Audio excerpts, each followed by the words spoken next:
Hindi nagkamali ng kutob si Florante.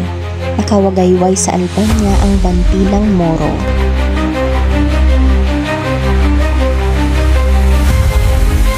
Pinatigil muna ni Florante ang kanyang hukbo sa paanan ng bundok.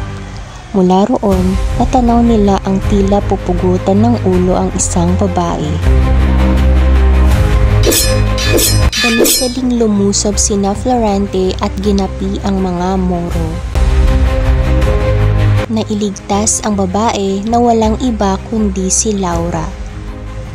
Papupugutan ng ulo ang dalaga sapagkat tinanggihan nito ang pag-ibig ng emir at ito'y sinampal pa.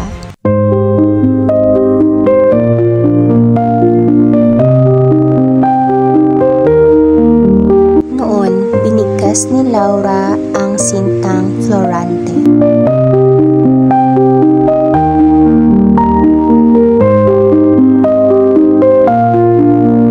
Pinakawalan niya ang hari, ang kanyang ama, at iba pang bilanggong kinabibilangan ni Adolfo.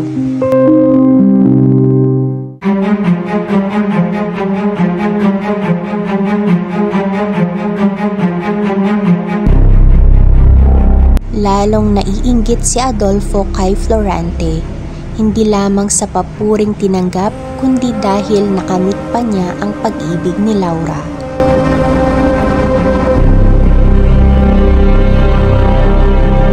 Dahil dito, muling nagbalak si Adolfo na ipahamak si Florante.